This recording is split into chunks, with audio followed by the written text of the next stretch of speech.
আপনারা শুনছেন কালো রাত 24।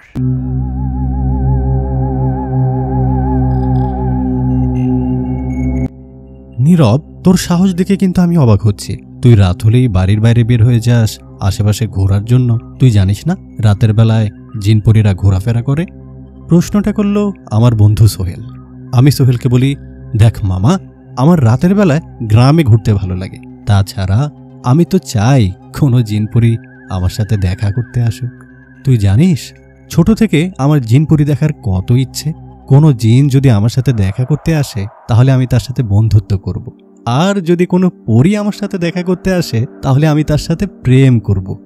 বুঝতে পারছি, তোকে বলে লাভ নেই। তোর বাবা আর চাচিকেই বলতে হবে। চাচাকে গিয়ে বলতে হবে যেন তোকে বিয়ে করিয়ে দেয়। আমার মনে হয় যতদিন তোর বিয়ে হবে না, তোর এইসব পাগলামি কোনোদিনও থামবে না। দেখ সোহেল, বিয়ে করলে তো আমি কোনো পরীকেই করব। এখন শুধু সেই পরীটার অপেক্ষাতেই আছি, কবে যে সে আমার জীবনে আসবে। থাক তুই, আমি যাচ্ছি বাড়িতে, তোকে বুঝে কোনো লাভ নেই। সোহেল চলে গেল। রাত 10টা বাজে। বাজারের দোকানে বসে আছি, আর কিছুক্ষণ পরে এই বাজারটাও বন্ধ হয়ে যাবে। তাই ভাবলাম এখন বাজার থেকে উঠে নদীর পাড়ে গিয়ে বসি। বাজার থেকে উঠে নদীর দিকে হাঁটা দিলাম আমি। আমার নাম নীরব মোল্লা। আমি দেখতে মাশাআল্লাহ অনেক সুন্দর। গ্রামের মেয়েরা আমার প্রতি পাগল।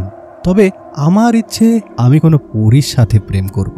আমার এই ইচ্ছেটা আজকে থেকে না, সেই ছোট থেকেই, যখন থেকে দাদু দিদার মুখে পরীদের কথা শুনতাম, তখনই আমি সিদ্ধান্ত নিয়েছিলাম বড় হয়ে কোনো পরীকেই আমি বিয়ে করব।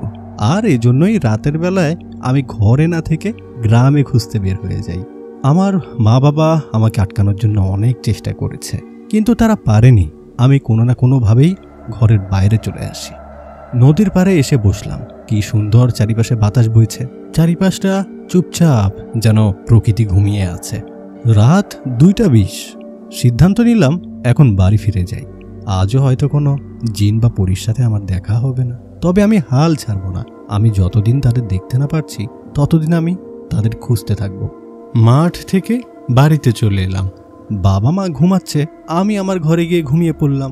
আমার বাবা আতিক মোল্লা এই গ্রামের একটি সরকারি বিশ্ববিদ্যালয়ের শিক্ষক। আমার বাবাকে এই গ্রামের সকলে ভালো জানে। সে খুবই ধার্মিক একজন ব্যক্তি। তবে আমার বাবা যতটাই ভালো ও ভদ্র, আমি ঠিক ততটাই খারাপ ও অভদ্র। গ্রামবাসীদের পশু পাখি, গাছের ফল এগুলো চুরি করা ছিল আমার স্বভাব। আমি ইন্টার ফাইনাল ইয়ারে পড়ালেখা করছি। আমার বাবা 5 ওয়াক্ত নামাজ পড়ে, কিন্তু আমি তার ব্যতিক্রম। আমি কখনো কখনো জুম্মার নামাজ আদায় করতে যাই, আবার কখনো সেটাও পড়া হয় না। সত্যি বলতে গেলে আমি একজন মুসলিম হয়েও নাস্তিক। বিকেল 4টা বাজে। ঘরে বসে মুভি দেখছিলাম।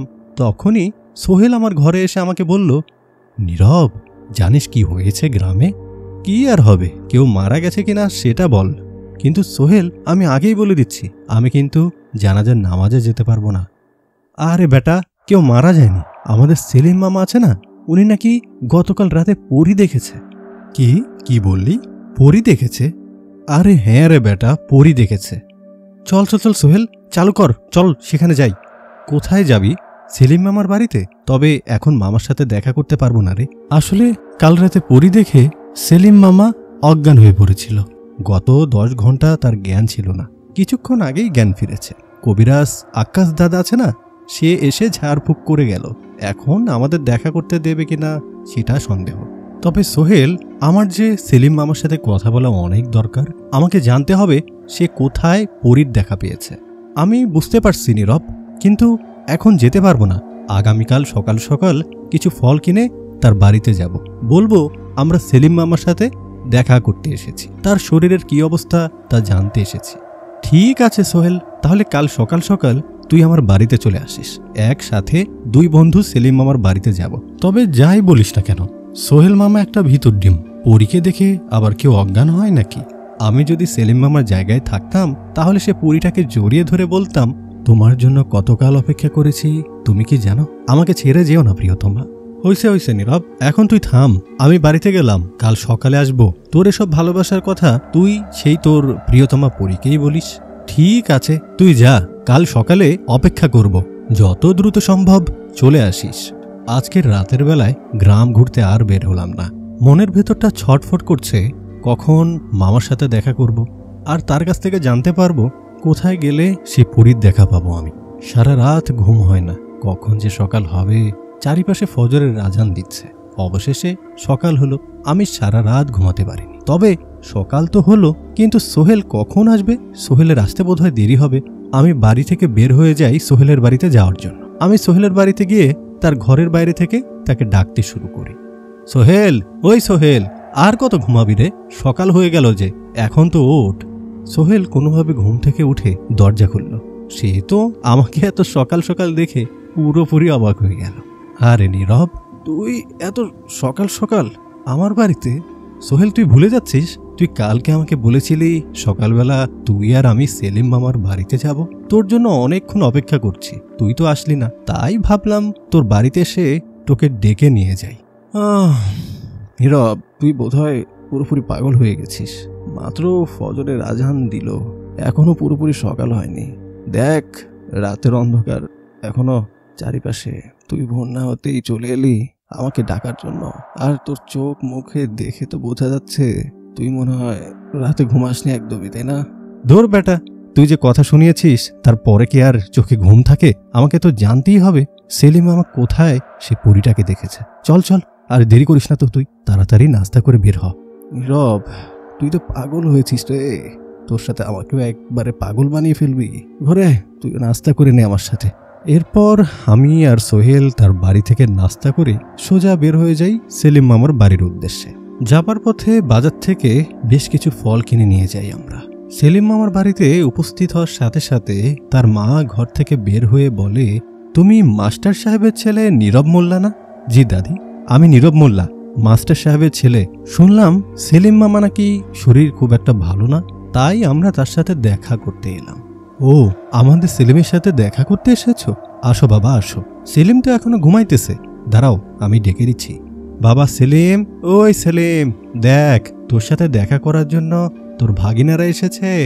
আমরা দেখি তখন সেলিম মামা আস্তে আস্তে একটা চোখ খুলে বসে, বলে, কিরে নীরব, সোহেল, তোরা আমাদের বাড়িতে? মামা, তোমার সাথে দেখা করতে এলাম। তোমার নাকি শরীরটা খুবই খারাপ। দাদি কিছু না মনে করলে আপনি একটু বাইরে যান তো, আমরা মামার সাথে একান্তভাবে কিছু কথা বলতে চাই। ঠিক আছে ঠিক আছে, তোমরা কথা বলো, আমি বাইরে যাচ্ছি। সেলিম মামার মা বাইরে চলে যাওয়ার পর আমি সেলিম মামাকে বলি, মামা তোমার দুই হাতে পায়ে ধরি, দয়া করে আমাকে বলো তুমি সেই পরীটার দেখা কোথায় পেয়েছ? এই নীরব, তুই পা ছাড় তো, পা ছাড় আমার। তুই জেনে কি করবি আমি সেই পরীটাকে কোথায় দেখেছি? মামা, আমিও সেই পরীটার সাথে দেখা করতে চাই। তুমি জানো আমি কত বছর ধরে জিন পরীদের খুঁজছি। আমি প্রতি রাতে না ঘুমিয়ে তাদের খোঁজার জন্য সারা রাত বাইরে বাইরে ঘুরি। তোমার দোহাই লাগে মামা, তুমি বলো আমাকে কোথায় গেলে সেই পরীটার দেখা পাবো? সেলিম মামা আমাকে বলে, নীরব, তোর মাথা ঠিক আছে? সেই পরীটাকে দেখে আমি একদিন জ্ঞান হারানো অবস্থায় ছিলাম, আর তুই দেখলে তো বোধ হয় সেখানে মারাই যাবে। মামা, মরে গেলে তো মরে যাব, তুমি শুধু বলো সেই পরীটাকে তুমি কোথায় দেখেছ, বলো মামা, নয়তো কিন্তু আমি পা ছাড়ব না। আহ নীরব, মামা তুই পাটা ছাড় আমার। আমি বলছি তুই আগে শোন আমি সেদিন কি দেখেছিলাম, তারপরেও যদি তুই সেখানে যেতে চাস তাহলে আমি তোকে সেই জায়গাটা বলে দেব। ঠিক আছে মামা, বলো তুমি সেদিন রাতে কি দেখেছিলে। তাহলে তোরা শোন আমি সেদিন কি দেখেছিলাম। তোরা তো জানিস আমি মাঝে মাঝেই গভীর রাত পর্যন্ত নদীতে মাছ ধরি। সে রাতেও মাছ ধরার জন্য আমি আমাদের গ্রামের নদীর পাড়ে গিয়েছিলাম। জানিস তোরা, সেদিন নদীর পাড়ে যাওয়ার পর শুরুর দিকে খুব কম এবং ছোট ছোট কিছু মাছ পেয়েছিলাম। তবে রাত ৩টার দিকে একটা অনেক বড় চিতল মাছ আমি আমার জালে ধরতে পারি। মাছটা অনেক বড় ছিল। আমি তো অনেক খুশি হয়ে যাই আর ভাবি আজকে আর মাছ ধরে লাভ নেই, বাড়িতে ফিরে যাওয়া যাক। এটা ভেবে আমি নদীর পাড় থেকে উঠে পড়ি, বাড়ির উদ্দেশ্যে রওনা দিই। একটা রশি দিয়ে আমি সেই বড় চিতল মাছটার মাথার সাথে বেঁধে হাতে করে ঝুলিয়ে ঝুলিয়ে বাড়ির দিকে আসছিলাম। আমি যখন আমাদের গ্রামের ভাঙ্গা মসজিদটার পাশে ওই বাঁশবাগানের সামনের পথ ধরে আসছিলাম, তখনই বাঁশবাগানের ভেতর থেকে কেউ একজন আমার নাম ধরে ডাকে। আমি শুনতে পারছিলাম একটি মেয়ে নরম কণ্ঠে আমাকে বলছিল, সেলিম তুমি যেও না, সেলিম সামনে তোমার জন্য বিপদ অপেক্ষা করছে, তুমি মাছটা এখানেই রেখে যাও, সকালে এসে নিয়ে যেও। আমি সাথে সাথে পেছনে ঘুরে তাকাই আর দেখি বাঁশবাগানের ভেতর থেকে একটি খুব সুন্দর মেয়ে বের হয়ে এলো।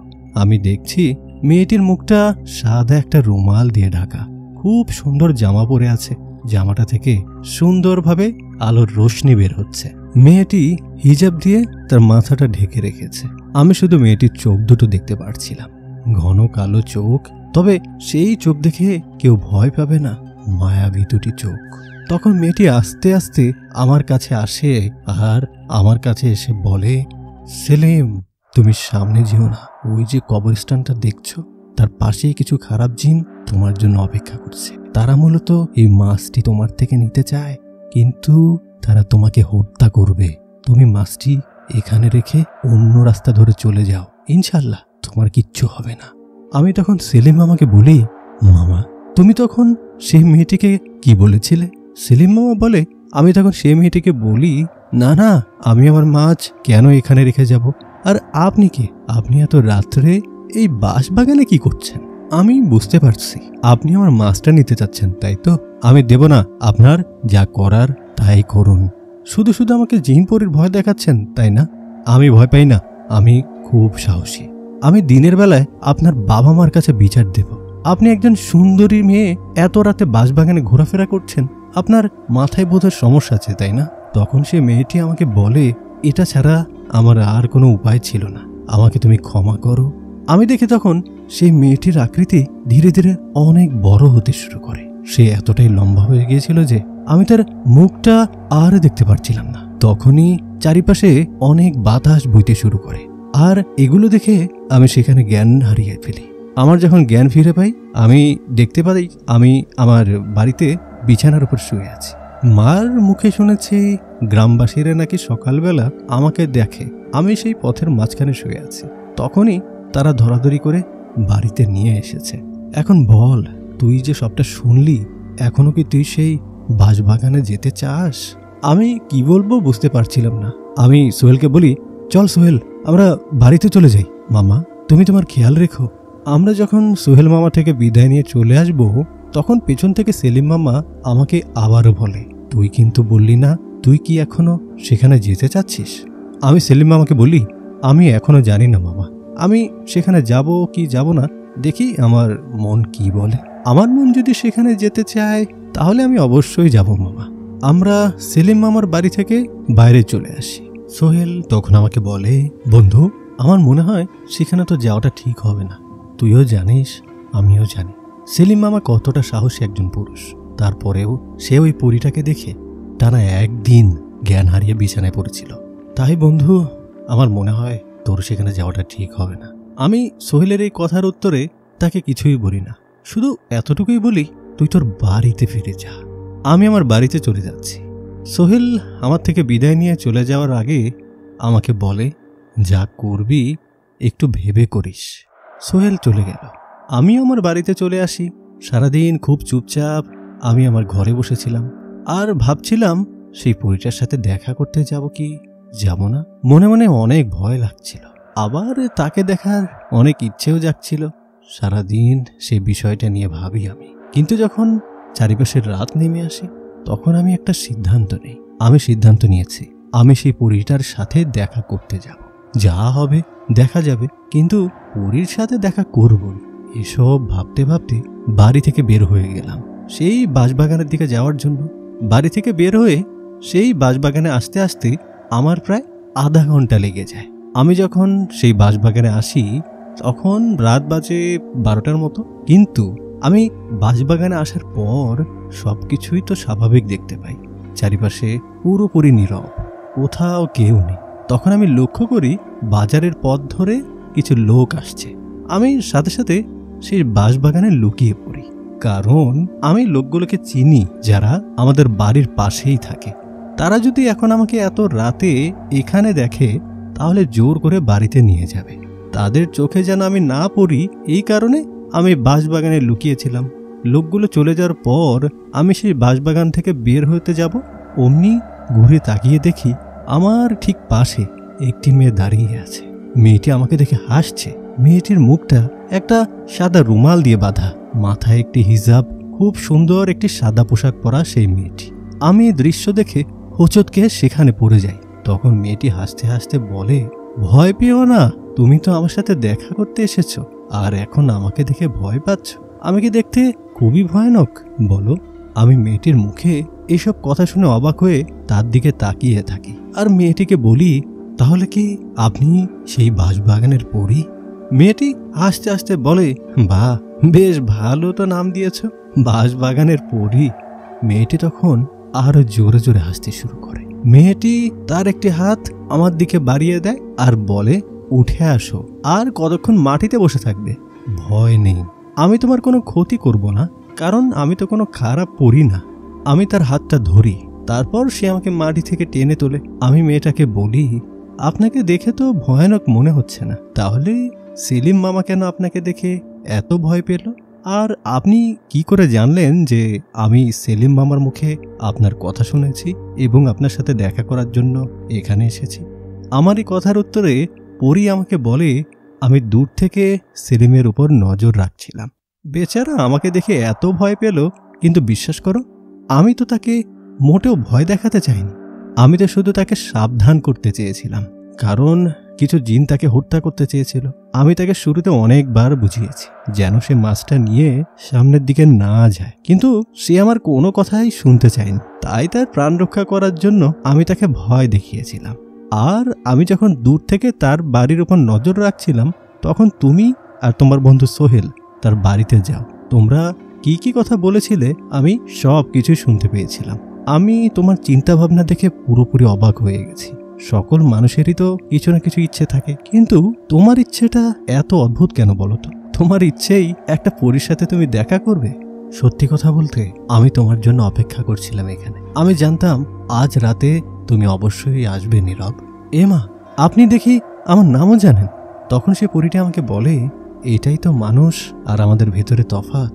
মানুষদের জিন পরীদের বিষয়ে জানতে অনেক সময় লেগে যায়, কিন্তু আমাদের মানুষদের বিষয়ে জানতে মোটেও বেশি সময় লাগে না। আমি যখন সেই পরীটিকে বলি, আচ্ছা আপনার বয়স কত? পরীটি আমাকে বলে, আমার বয়স এই হবে 300 বছর। আপনাকে দেখে তো মনে হয় না যে আপনার বয়স 300 বছর হবে, দেখে তো মনে হয় বয়স বেশি হলে 16 হবে। পরীটি আমাকে বলে, আমাদের জগতের একটি পরী প্রাপ্তবয়স্ক হয় 1200 বছরে, সেই অনুযায়ী এখন আমি খুব ছোট। ও আচ্ছা, আমি তো জানতাম না, কারণ পরীদের বিষয়ে আমার অনেক কিছুই জানার ইচ্ছে আছে, কিন্তু এখনো অনেক কিছুই অজানা আমার। তাই নাকি? তো কি কি জানতে চাও আমাদের বিষয়ে বলো। আমি অবশ্যই তোমাকে বলবো, আমার অনেক কিছু জানার আছে, কিন্তু আজকে আমি আপনাকে বলবো না, কারণ একদিনে যদি আমি আপনাকে সব কিছু বলে দেই তাহলে আপনি আর আমার কাছে আসবেন না। আমি চাই আপনি প্রতি রাতে আমার সাথে দেখা করতে আসবেন। তখন সে পরীটা আমাকে বলে, কিন্তু আমি যে তোমার সাথে প্রতিদিন দেখা করতে আসতে পারবো না। কেন আসতে পারবেন না? কারণ নীরব, তুমি মোটেও নামাজ কালাম পড়ো না, আর অন্যদিকে আমি 5 ওয়াক্ত নামাজ পড়ি। আমার বাবা অনেক বড় একজন কোরআনের হাফেজ, সে আমাদের জগতে অনেক বড় একজন মাওলানা। আমি তার একমাত্র কন্যা। আমি সবসময় আল্লাহর রাস্তায় চলে এসেছি, তাই আমি একজন বেনামাজির সাথে কি করে দেখা করতে আসি বলো? আমি তখন সেই পরীটাকে বলি, তাহলে কি আমাদের আর কখনো দেখা হবে না? পরীটি হাসি দিয়ে আমাকে বলে, অবশ্যই দেখা হবে, তুমি যদি সবসময় নামাজ পড়ো এবং আল্লাহর দিনের রাস্তায় ফিরে আসো, তাহলে তোমাকে কষ্ট করে এই বাঁশবাগানে আসতে হবে না। আমি নিজেই তোমার সাথে দেখা করতে আসবো, তোমাকে কথা দিলাম। তবে তুমি যতদিন একজন পরিপূর্ণ ইমানদার না হবে, ততদিন আমি তোমার সাথে দেখা করতে আসতে পারবো না। আর কিছুক্ষণ পর ফজরের আজান দেবে, এখন আমাকে যেতে হবে। নীরব, তুমি ভালো থেকো। আমি পরীটির কাছে তার নাম জানতে চাই। আচ্ছা, চলে যাওয়ার আগে কি আপনি আপনার নামটা আমাকে বলবেন? আমার নাম শাহানুর। ভালো থেকো নীরব, আল্লাহ হাফেজ, আসসালামু আলাইকুম। এই বলে সে পরীটি বাঁশবাগানের ভেতরে মিলিয়ে গেল। আমি সেখান থেকে উঠে বাড়িতে ফিরে আসি। ঘরে বসেছিলাম, ঠিক তখনই চারিপাশে ফজরের আজান দিচ্ছিল। কেন জানি না, আজকে নামাজ পড়তে খুব ইচ্ছে করছিল আমার। বাড়ি থেকে আবারও বের হয়ে গেলাম সোজা মসজিদের দিকে। মসজিদে আমার বাবা উপস্থিত ছিলেন। আমার বাবা সহ মসজিদের সকল মুসল্লি আমাকে দেখে তো অবাক। যে ছেলেটা জুম্মার নামাজটা পর্যন্ত পড়তে আসে না, সেই ছেলেটা আজকে ফজরের নামাজে এসেছে। আমার বাবা আমার কাছে এসে বলল, আজকে আমি খুব খুশি। আসো বাবা, সামনের কাতারে এসে দাঁড়াও। সবার সাথে ফজরের নামাজ আদায় করি, মসজিদ থেকে বের হই। যখন বাড়ির পথে হাঁটছিলাম, কেন জানি নিজেকে আজকে অন্যরকম লাগছে। শরীরটা খুব হালকা লাগছিল। ঘরে এসে ঘুমিয়ে পড়ি। গভীর ঘুমিয়েছিলাম, তখন আমি একটা স্বপ্ন দেখি। স্বপ্নের মাঝে শাহানুর, সেই পরীটি, আমাকে সে ডাকছে। কি হলো, এখনো ঘুম থেকে উঠছো না? চারিপাশে যে জোহরের আজান দিচ্ছে। যাও, নামাজে যাও। তুমি কি চাও না আমি তোমার সাথে আবার দেখা করতে আসি? নীরব, আমি স্বপ্নের মাঝে সেই পরীটিকে বলেছিলাম, অবশ্যই চাই। তুমি কবে আসবে? আমি তোমার সাথে দেখা করতে চাই। আসো আসো। সেই পরীটি মিষ্টি একটা হাসি দিয়ে বলল, তাহলে নামাজে যাও। এই বলে সে অদৃশ্য হয়ে গেল। আর ঠিক তখনই আমার ঘুমটা ভেঙে গেল। ঘুম ভাঙার পর আমি শুনতে পারছিলাম চারিপাশে জোহরের আজান দিচ্ছে। আমি সাথে সাথে মসজিদে চলে যাই আর জোহরের নামাজ আদায় করি। সেদিন আমি 5 ওয়াক্ত নামাজ আদায় করি। আর সেদিনের পর থেকে আমার জীবন পুরোপুরি পাল্টে ফেলি। এখন আমি 5 ওয়াক্ত নামাজ পড়ি ইনশাল্লাহ। তবে একটা মাস হয়ে গেল সেই পরীটি আমার সাথে দেখা করতে এলো না। আমি প্রতিদিনই আমার শেষ মোনাজাতে আল্লাহ তাআলাকে বলি, হে আমার মালিক, তার সাথে আমাকে আরেকটিবারে দেখা করার ব্যবস্থা করে দিন। রাতে খাটের উপর শুয়ে ভাবছিলাম, হয়তো আমার ইবাদত আরো বাড়াতে হবে, তাহলে হয়তো শাহানুর আবার আমার সাথে দেখা করতে আসবে।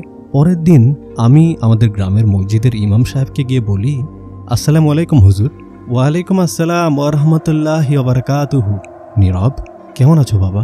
তোমার এই পরিবর্তন দেখে আমি খুবই খুশি হয়েছি। সবসময় এভাবেই চলো, তোমাকে এভাবে দেখতে খুব ভালো লাগে।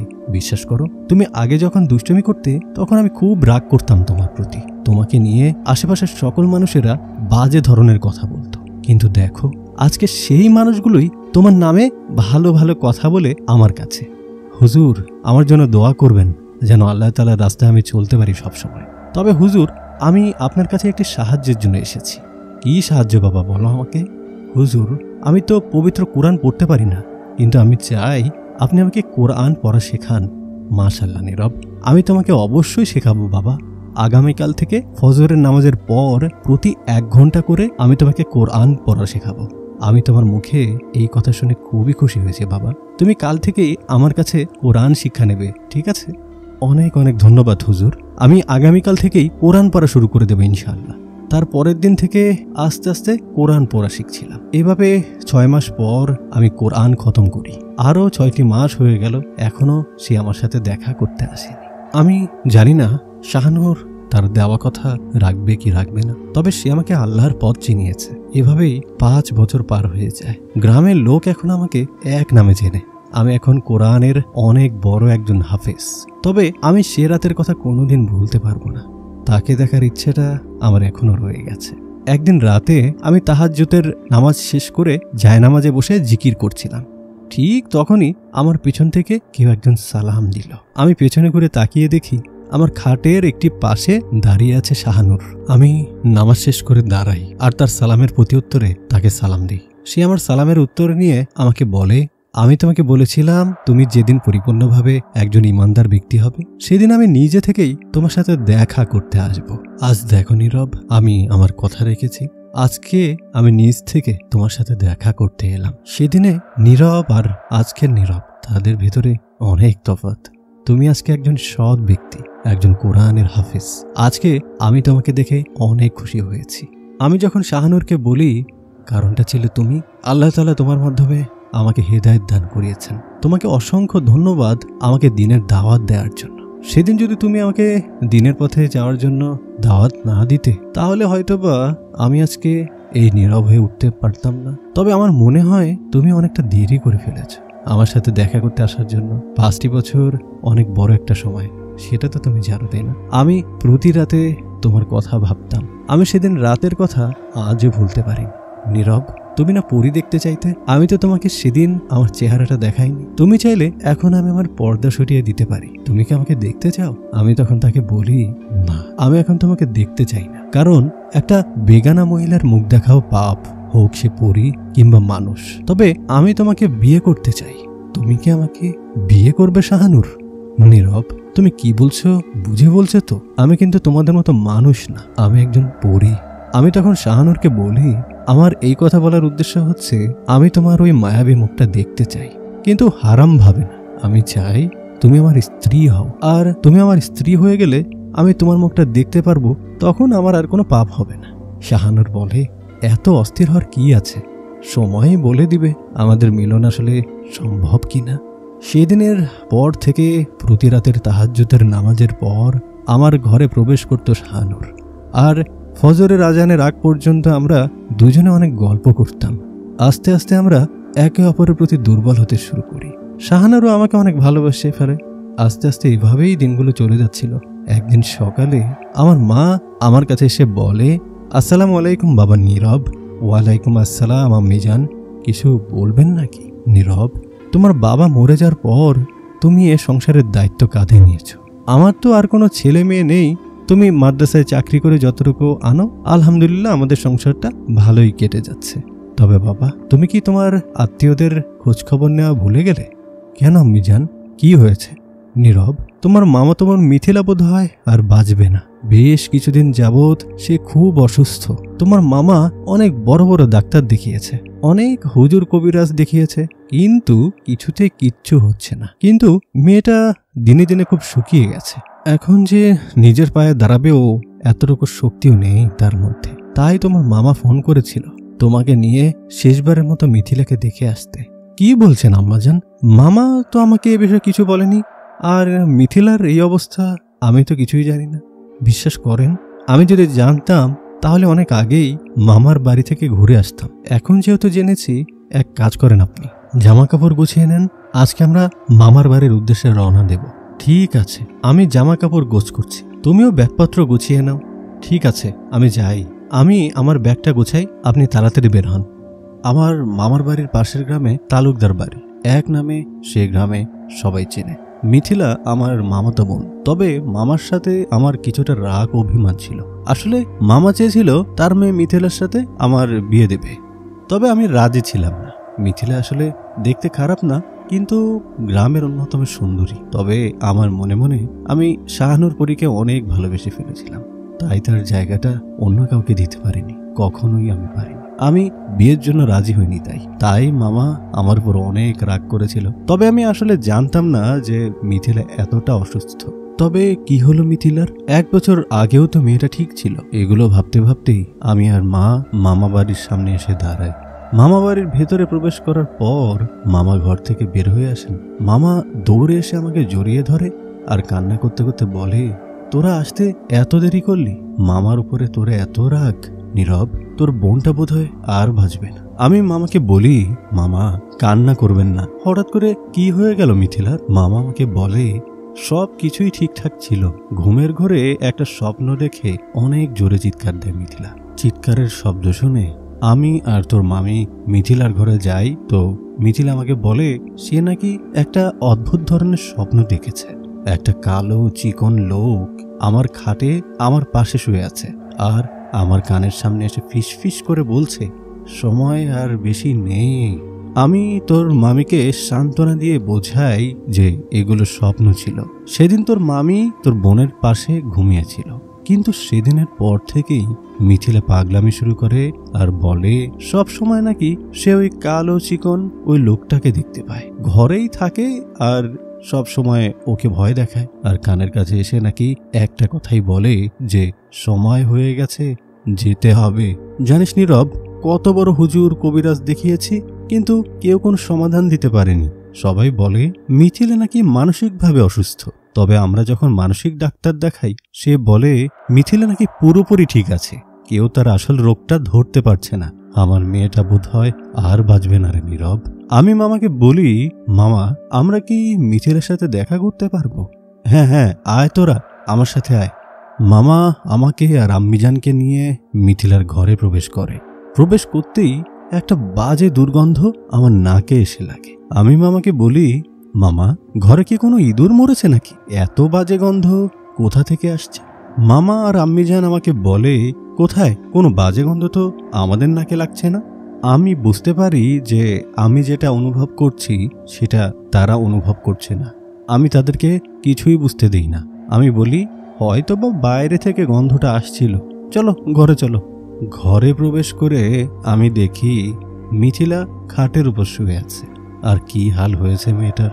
তার পুরা শরীর শুকিয়ে কাঠ হয়ে গেছে। আমি মামাকে বলি, মামা, মিথিলা কি খাওয়া দাওয়া করে না? ওর শরীরের এই অবস্থা কেন? মামা আমাকে বলে, যখন কিছু খায় সাথে সাথে রক্ত বমি করে। কি যে হলো মেয়েটার। আমি যখন মিথিলার দিকে আবার তাকাই, তখনই আমার নজরে পড়ে মিথিলার খাটের পেছনে একটা কালো চিকন লোক দাঁড়ানো। লোকটা একটা সাদা লুঙ্গি পরা। আমি মামাকে বলি, মামা, ওই লোকটা কে?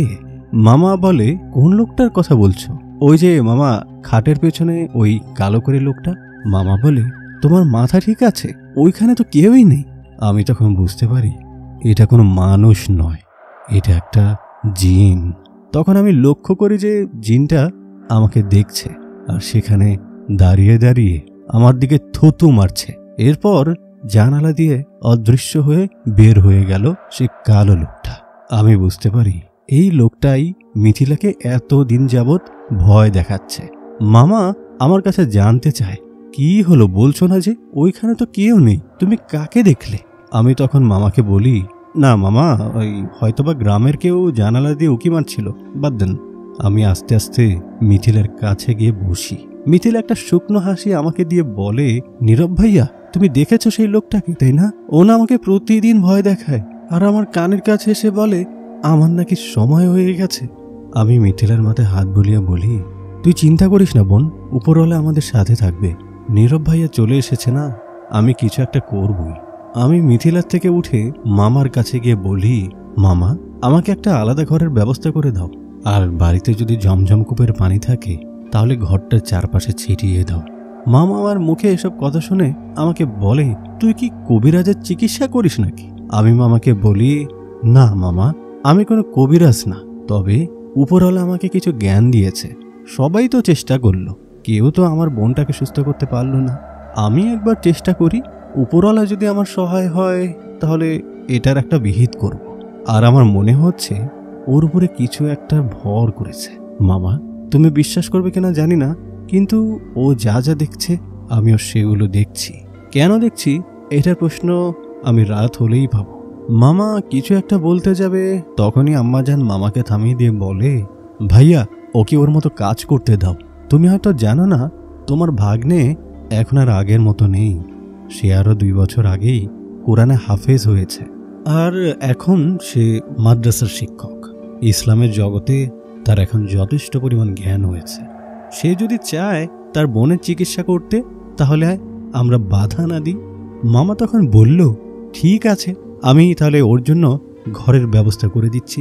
মামা আমার জন্য একটা আলাদা ঘরের ব্যবস্থা করে দেয়। চারিপাশে আসরের আজান দিচ্ছে। আমি হাঁটতে হাঁটতে সেই গ্রামের মসজিদে যাই। আসরের নামাজ পড়ে আমি কিছুক্ষণ মসজিদে বসেছিলাম। হঠাৎ সেই মসজিদের ইমাম আমার কাছে এসে বলে, তোমাকে ঠিক চিনলাম না, তুমি কি এই গ্রামে কারো বাড়িতে বেড়াতে এসেছো? জি ইমাম সাহেব, আমি তালুকদার বাড়িতে বেড়াতে এসেছি। ওইটা আমার মামার বাড়ি। তালুকদার বাড়ির কথা শুনে ইমাম সাহেব আমাকে বলে, তাহলে তো তোমার বোন মিথিলা, তাই না? জি ইমাম সাহেব, মিথিলা আমার বোন হয়, মামাতো বোন। দেখো বাবা, আমার কাছেও তোমার মামা এসেছিল। আমি গিয়েছিলাম মিথিলাকে দেখতে, কিন্তু আমি সেখানে কিছুর উপস্থিতি পাইনি।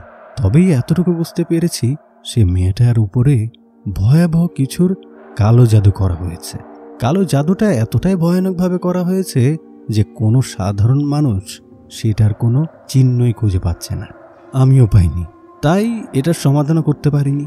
তবে বাবা, তোমার বোনের উপরে যে কালো জাদুটা রয়েছে সেটা যত তাড়াতাড়ি নষ্ট করা যাবে তত ভালো হবে, না হলে তোমার বোনটা মারা যাবে। আমি ইমাম সাহেবকে বলি, ইমাম সাহেব, আমি জানি না আপনি বিশ্বাস করবেন কি না, তবে আমি ওই বাড়িতে যাওয়ার পরে আমার বোনের ঘরে একটা জিনের দেখা পেয়েছি। আর ইমাম সাহেব, আমার সাথে একটা পরীর যোগাযোগ আছে। আমি আজকে রাতে সেই পরীর কাছে সাহায্য চাইব। আমার বোনের চিকিৎসার জন্য সে যদি আমাকে সাহায্য করে, তাহলে আমার মনে হয় আমি এই কালো জাদুটা নষ্ট করতে পারব। ইমাম সাহেব আমার মুখে এসব কথা শুনে অবাক হয়ে আমার দিকে তাকিয়ে থাকে আর বলে, এত অল্প বয়সে তোমার মাথায় অনেক জ্ঞান দিয়েছে উপরওয়ালা। আমি দোয়া করছি তুমি যেন এই কাজে সফল হও, আর আমার যদি কোনো সাহায্য লাগে অবশ্যই আমাকে জানাবে। ঠিক আছে ইমাম সাহেব, তাহলে আজকে আমি আসছি। ইমাম সাহেবের থেকে বিদায় নিয়ে আমি আবার আমার মামার বাড়িতে ফিরে আসি আর অপেক্ষা করতে থাকি কখন রাত হবে। সেদিন রাতের তাহাজ্জুদের নামাজ পড়ে আমি জায়নামাজে বসে বারবার শাহানুরকে স্মরণ করছিলাম। ফজরের কিছুক্ষণ আগে শাহানুর আমার সাথে দেখা করতে আসে। সে আমাকে বলে, কি হয়েছে নীরব, তুমি বারবার আমাকে কেন স্মরণ করছো? কোনো বিপদে পড়েছ নাকি? কখনোই তো নিজে থেকে আমাকে এতবার ডাকোনি, তোমার কোনো বিপদ হয়েছে? আমি তখন শাহানুরকে সব কিছু খুলে বলি। শাহানুর আমাকে বলে, আমাকে 10টা মিনিট সময় দাও, আমি আশেপাশের খবর নিয়ে তোমাকে জানাচ্ছি। 10 মিনিট পর শাহানুর আবার আমার কাছে এসে আমাকে বলে, তুমি ঠিকই ধরেছ, তোমার মামাতো বোন মিথিলাকে অনেক ভয়াবহভাবে একটা কালো জাদু করা হয়েছে। তুমি বাড়িতে প্রথম এসে যে জিনটাকে দেখেছ তার নাম মিতাস। তার কাজ হচ্ছে, যদি কোনো মানুষ কোনো কালো জাদুর মাধ্যমে মরে যাওয়ার অবস্থায় চলে আসে, তাহলে তার মৃত্যুর 41 দিন পর্যন্ত তার কাছে এসে তাকে জানিয়ে দেওয়া হয় যে তার সময় হয়ে গেছে। তুমি মিতাসকে এই কারণে দেখতে পেরেছ কারণ তুমি এখন আল্লাহ পাকের একজন নেক বান্দা, আর তোমার বোনটা এই কারণে দেখতে পাচ্ছে যে তার হাতে বেশি সময় নেই। তবে আমরা যদি চেষ্টা করি আর উপরওয়ালা যদি আমাদের সহায় হয়, তাহলে তোমার বোনটাকে এই কালো জাদুর হাত থেকে বাঁচানো সম্ভব। শুনে রাখো নীরব, তোমার বোনকে যে কালো জাদু করেছে তার নাম সজীব। সজীব তোমার বোনের সাথে একই কলেজে পড়ে। আসলে সজীব নামক সেই ছেলেটি তোমার বোনকে অনেক ভালোবাসে। সেই কথা মিথিলাকে অনেকবার বলেছে, তবে মিথিলার ভালোবাসা নামক জিনিসটার প্রতি বিশ্বাস উঠে গেছে। কারণটা হচ্ছে, সে জীবনে কাউকে যদি ভালোবেসে থাকে সে হচ্ছে তুমি। এই কারণে সে সিদ্ধান্ত নিয়েছে এই জীবনে আর কখনো অন্য কোনো মানুষকে ভালোবাসবে না। সজীব যখন দেখে মিথিলা কোনোভাবেই তার ভালোবাসা মেনে নিচ্ছে না, তখন সে রাগে আর ক্ষোভে ভাবতে শুরু করেছে মিথিলার অনেক দেমাগ। এই কারণেই সে তার ভালোবাসা মেনে নিচ্ছে না। সে সিদ্ধান্ত নেয় এই মেয়েটাকে কিছুটা শাস্তি দেওয়া যাক। তাই সে তার গ্রামের একটা বড় হিন্দু তান্ত্রিকের কাছে গিয়ে বলে মিথিলার কথা। সজীব সেই তান্ত্রিককে বলেছিল যে মিথিলাকে যেন তার মাধ্যমে কিছু শাস্তি দেয়, কিছু ভয় দেখায়, যেন মিথিলা বুঝতে পারে অন্য কারো ভালোবাসা প্রত্যাখ্যান করলে তার কেমন কষ্ট হতে পারে। তান্ত্রিক সজীবকে বলেছিল ঠিক আছে, সে কাজ করে দেবে তার সাথে থাকা জিনদের মাধ্যমে। তবে এর বিনিময়ে তান্ত্রিক সজীবের কাছ থেকে কিছু টাকা চায়। সজীব সেই তান্ত্রিককে কিছু টাকা দেয়। তান্ত্রিক সজীবকে বলে, আমার কিছু জিনিসের প্রয়োজন, যেমন মিথিলার মাথার একটা চুল, তার পরনের জামার কিছু অংশ, আর মিথিলার বাড়ির উঠোনের 1 মুঠো মাটি। সজীবের 1 মাস সময় লাগে খুবই সাবধানে সে জিনিসগুলো জোগাড় করার জন্য। তারপর সে তান্ত্রিককে জিনিসগুলো দেয়। সজীব শুধু চেয়েছিল মিথিলাকে কিছুটা শাস্তি দিতে, এই কারণে সে কালো জাদু করতে চেয়েছিল।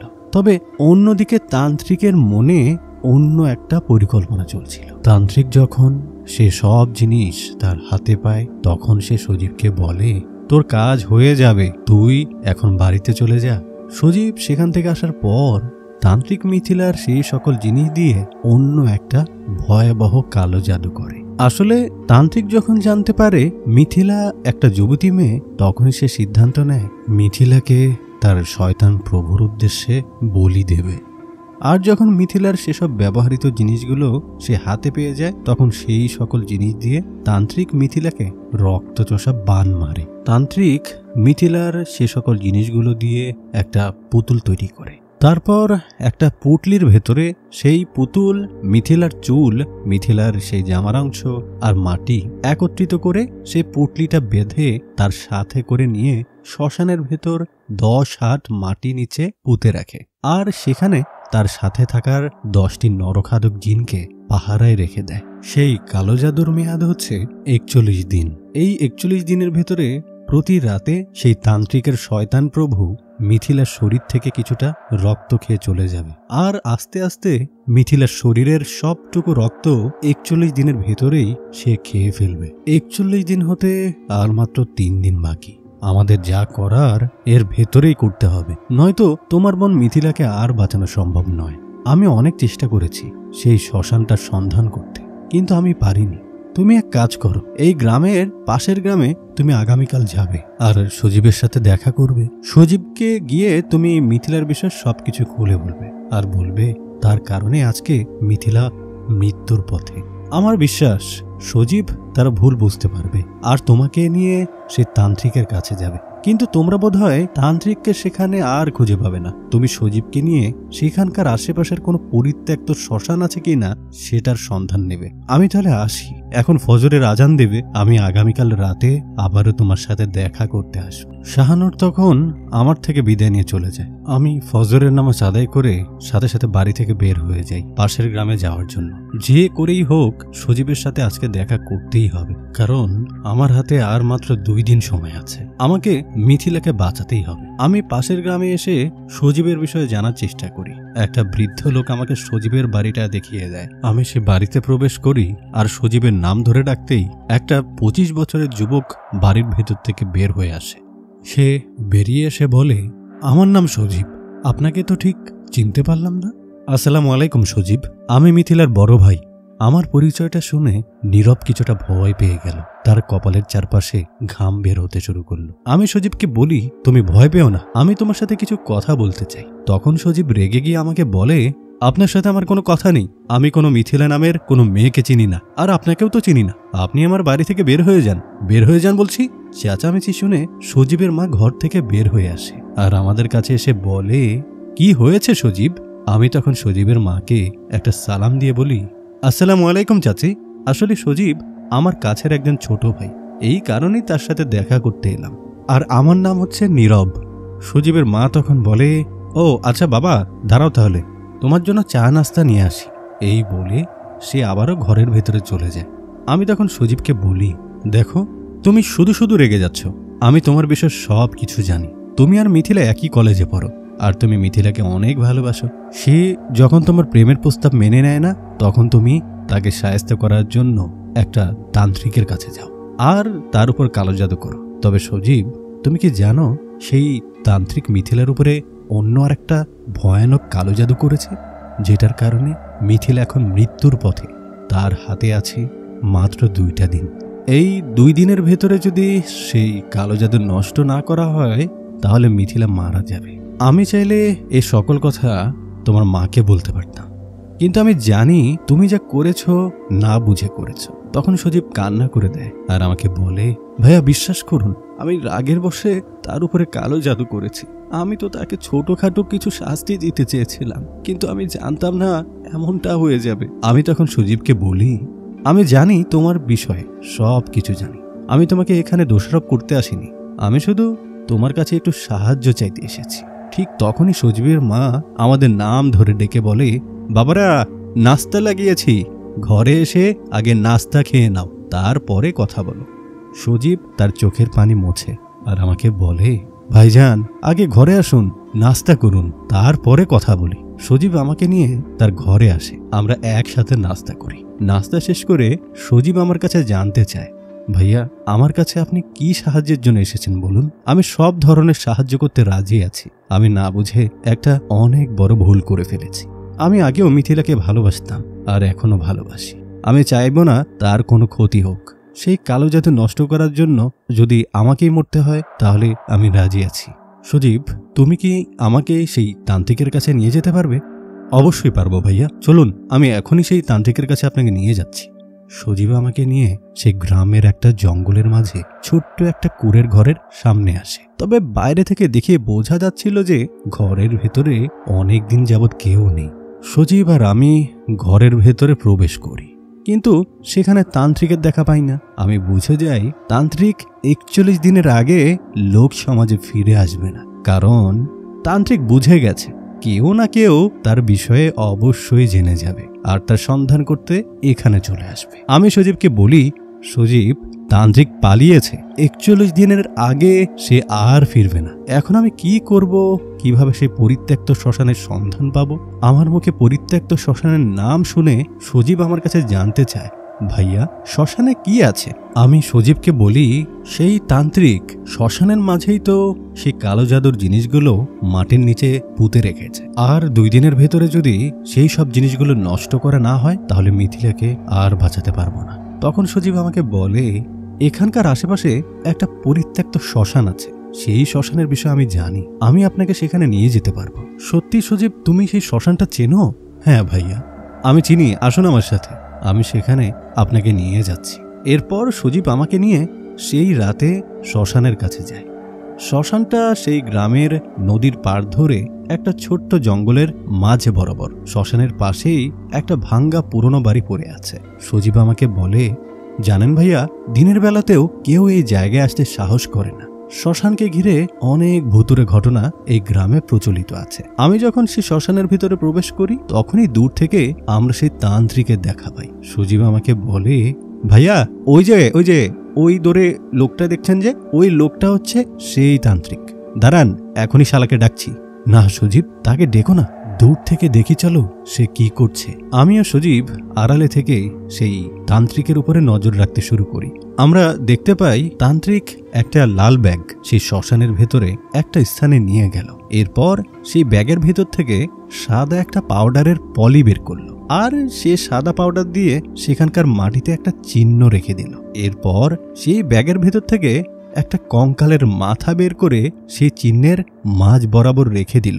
এরপর বাঁশের কঞ্চি দিয়ে সেই মাথাটার চারিপাশে একটা গোল করে দাগ কেটে দিল। তারপর সেখান থেকে উঠে শ্মশানের পাশে ভাঙ্গা বাড়িতে চলে গেল। সজীব আমার কাছে জানতে চাইল যে সে এমনটা কেন করল।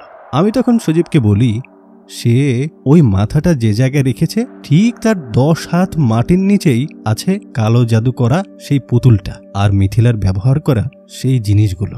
সেগুলো আমাদের নষ্ট করতে হয়। তবে তান্ত্রিক সেখানে যে কাজগুলো করলো, সে তার শক্তির মাধ্যমে সেই জায়গাটায় একটা মায়া দেয়াল দাঁড় করিয়ে দিয়েছে, যেন 2 দিনের আগে কোনো মানুষ সেই জিনিসগুলো মাটির নিচ থেকে না সরাতে পারে। তাহলে নীরব ভাইয়া, এখন আমরা কি করব? সেই জিনিসগুলো নষ্ট করার কি আর কোনো রাস্তা নেই? আমি এই জায়গায় রাতের বেলায় আবার আসব, যে করেই হোক আজ রাতেই যে কালো জাদুটা সেটা নষ্ট করতে হবে। কি বলছেন ভাইয়া? দিনের বেলাতে ওইখানে কোনো মানুষ আসে না, আর আপনি গভীর রাতে এখানে আসবেন? এখানে অনেক খারাপ জিন আছে যারা কিনা আপনাকে সাথে সাথে হত্যা করে ফেলবে ভাইয়া। তুমি চিন্তা করো না সজীব, আমি একা থাকবো না, আমার সাথে আরেকজন থাকবে। বাসায় চলো, এখন আমরা এখান থেকে চলে যাই। সজীব আমার থেকে বিদায় নিয়ে তার বাড়িতে চলে যায়। যাওয়ার আগে বলে, ভাইয়া, কোনো উপকারে যদি আমি লাগি অবশ্যই আমাকে জানাবেন। এই নিন, এটা আমার নাম্বার। যদি কোনো প্রকারের কোনো দরকার হয় সাথে সাথে আমাকে ফোন করবেন, আমি সঙ্গে সঙ্গেই চলে আসব। ঠিক আছে সজীব, তোমার দরকার হলে আমি তোমাকে অবশ্যই ফোন করব। এখন যাও, বাড়িতে যাও, নামাজ পড়ে মিথিলার জন্য দোয়া করো যেন আল্লাহ পাক তাকে সুস্থ করে দেয়। সেদিন রাতে জায়নামাজে বসেছিলাম। এশার নামাজ পড়ে ঠিক তখনই আমার সাথে শাহানুর দেখা করতে আসে। আমি শাহানুরকে বলি, আমি জানতে পেরেছি সেই পরিত্যক্ত শ্মশানটা আসলে কোথায়। আমি শাহানুরকে সব কিছু খুলে বলি কি হয়েছে, আর আমি কি কি দেখেছি শাহানুরকে এটাও বলি। সেখানে আমি সেই তান্ত্রিকের দেখাও পেয়েছি, আর সেই তান্ত্রিক সেখানে কি করছে সব কিছু বলি আমি শাহানুরকে। সবটা শুনে শাহানুর আমাকে বলে, তান্ত্রিক তার ক্ষমতা বলে সেইখানে কিছু কাজ করে রেখেছে, যেন কোনো সাধারণ মানুষ সেখানে থেকে সেই কালো জাদুর জিনিসগুলো উদ্ধার না করতে পারে। তবে তুমি চিন্তা করো না, আজ রাতে তোমার সাথে আমিও সেই স্থানে যাব, আর যে করেই হোক সেই জিনিসগুলো আজ রাতের ভেতরেই নষ্ট করতে হবে, নয়তো আর মিথিলাকে আমরা বাঁচাতে পারবো না কোনোভাবেই। কিন্তু শাহানুর, তুমি তো একা, আর সে তান্ত্রিকের কাছে তো অনেকগুলো খারাপ জিন আছে, তাদের সাথে আমরা কি করে যুদ্ধ করব? তুমি চিন্তা করো না নীরব, সময় মতো তুমি জানতে পারবে। তবে আল্লাহ যদি আমাদের সহায় হয় তাহলে আমরা অবশ্যই বিজয় লাভ করব। আমি তোমাকে কিছু আমল লিখে দিয়ে যাচ্ছি, রাতের আগে এই আমলগুলো ঠিকভাবে মুখস্থ করে নেবে, আর রাতের আগে কিছু জিনিসের ব্যবস্থা করে রাখবে। একটা বোতল জমজম কূপের পানি, 1 বোতল কেরোসিন তেল, আর একটা আগুন জ্বালানোর জন্য গ্যাস লাইট। তার সাথে করে পবিত্র কোরআন নিতেও মোটেও ভুলবে না। বাকিটা উপরওয়ালার হাতে ছেড়ে দাও, আমাদের কিছুই হবে না। তুমি রাতের জন্য অপেক্ষা করো, আমি রাত 10টার সময় তোমার সাথে এখানে দেখা করব। তারপর একই সাথে সেই শ্মশানের দিকে রওনা দেব। ঠিক আছে শাহানুর, তাহলে তাই হবে, আমি নিজেকে প্রস্তুত করছি। শাহানুর আমার থেকে বিদায় নিয়ে চলে যায়, আর আমি সেসব জিনিসগুলোর ব্যবস্থা করতে শুরু করি। পরের দিন বিকেল বেলায় আমি সজীবকে ফোন দিয়ে বলি, সজীব, একটা অ্যাম্বুলেন্সের ব্যবস্থা করতে হবে যে। হ্যাঁ নীরব ভাইয়া, পারবো, কিন্তু কেন? দেখো সজীব, আজ রাতে আমি সেই কালো জাদুটা নষ্ট করার জন্য সেই শ্মশানে যাব। আমি যদি এই কাজে ব্যর্থ হই তাহলে মিথিলা মরেও যেতে পারে। ইমার্জেন্সি ব্যবস্থার জন্য তুমি তাকে অ্যাম্বুলেন্স করে এখানকার সব থেকে বড় মেডিকেলে নিয়ে যাবে। যদি মেডিকেলের কোনো চিকিৎসার দরকার হয় তাহলে ডাক্তাররা খুব তাড়াতাড়ি তাকে চিকিৎসা দিয়ে দেবে, সে প্রাণে বেঁচে যাবে। তুমি উপকারটা কি আমার জন্য করতে পারবে? ভাইয়া, আপনি চিন্তা করবেন না, আমি একটা অ্যাম্বুলেন্স নিয়ে আজ বিকাল থেকে সারা রাত আপনাদের বাড়ির পাশেই থাকব। যদি কোনো ইমার্জেন্সি হয় তাহলে আমি সাথে সাথে মিথিলেকে নিয়ে এখানকার সদরের সব থেকে বড় মেডিকেলে নিয়ে যাব। আপনি চিন্তা করবেন না।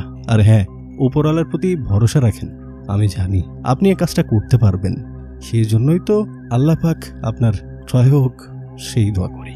আমি ফোনটা কেটে আসরের নামাজটা পড়ে বাসা থেকে বের হয়ে যাই আর গ্রামের মসজিদে গিয়ে মাগরিবের নামাজটা আদায় করি। নামাজ শেষে আমি সেই ইমাম সাহেবের সাথে আবার দেখা করি। ইমাম সাহেবকে সব কিছু খুলে বলি।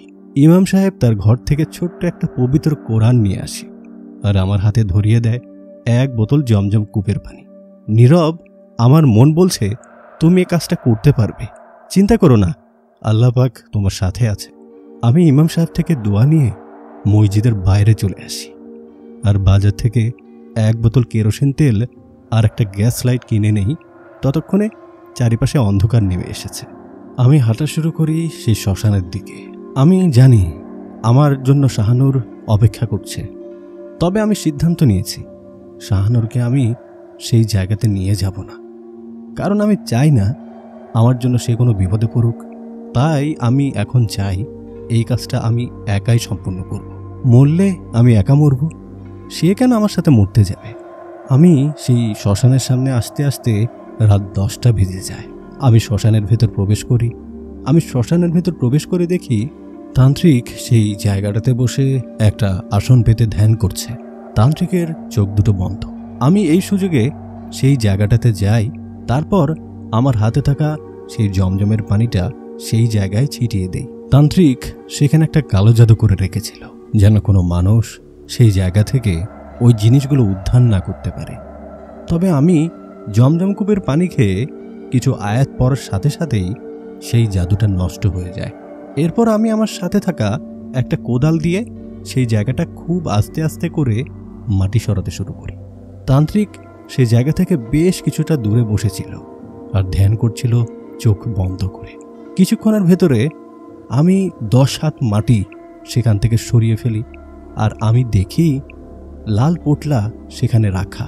আমি বুঝতে পারি এই পোটলার ভেতরেই জিনিসগুলো আছে, যেটা দিয়ে মিথিলাকে বান মারা হয়েছে।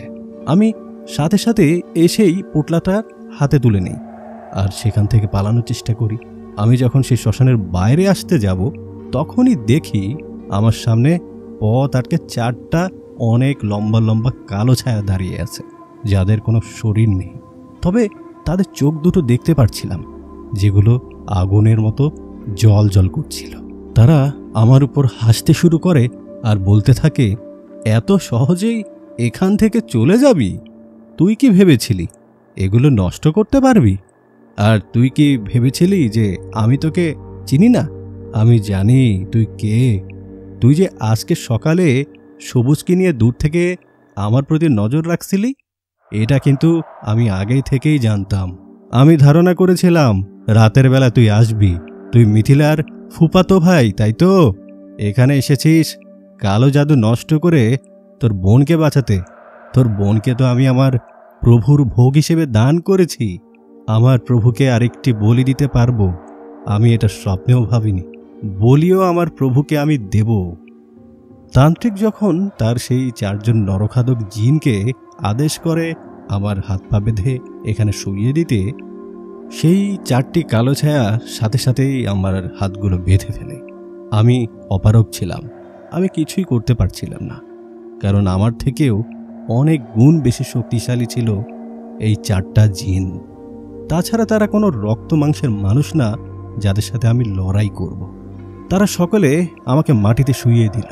তান্ত্রিক যখন তার হাত করে একটা ধারালো ছুরি আমার কাছে নিয়ে এলো আর আমায় বলল, শেষবারের মতো তোর উপরওয়ালাকে স্মরণ করে নে, কারণ এখন তোকে আমি জবাই করব। তোকে আমি আমার প্রভুর উদ্দেশ্যে জবাই করব, যেন তুই মরে যাওয়ার সাথে সাথে তোর আত্মাকে আমার প্রভু গ্রহণ করতে পারে, আর তার বিনিময়ে আমি পাবো অসীম শক্তি। আমি তখন বলি, তুই আর তোর প্রভু জাহান্নামের ওই আগুনে জ্বলবি। হাসরের ময়দানে তোদের বিচার অবশ্যই আমার রব করবেন, শুধুমাত্র সময়ের অপেক্ষা। তান্ত্রিক আমাকে বলে, দেখা যাবে তোর রব কি বিচার করে, কিন্তু এখন তুই আমার বিচারটা দেখ। আমি চোখ বন্ধ করে কালেমা পড়ি। আমি জানি এখন আমার বাঁচার কোনো রাস্তা নেই। তান্ত্রিক যখন আমার গলা দিয়ে সেই ধারালো ছুরিটা চালাতেই যাবে, ঠিক তখনই কোনো এক অদৃশ্য শক্তি তান্ত্রিককে দূরে ছুঁড়ে মারে। আমি চোখ খুলে দেখি আমার সামনে দাঁড়িয়ে আছে শাহানুর। শাহানুর আমাকে বলে, তোমাকে অনেক জ্ঞানী একজন মানুষ ভেবেছিলাম, কখনো ভাবিনি তুমি এমন একটা বোকার মতো কাজ করবে। আমি দেখি তান্ত্রিকের সাথে থাকার সেই 4টি নরখাদক জিন শাহানুরের দিকে এগিয়ে এলো। তখন শাহানুর তার 2টি হাত সেই 4টি জিনের দিকে নিক্ষেপ করল। আমি দেখি শাহানুরের হাতের ভেতর থেকে আগুন বের হতে শুরু করল, আর সেই আগুন জ্বালিয়ে দিল সে 4টি নরখাদক জিনদের। চোখের পলকেই তার শক্তির মাধ্যমে সেই 4টি জিনকে হত্যা করে ফেলল। তার এত ক্ষমতা দেখে আমি পুরোপুরি অবাক হয়ে যাই।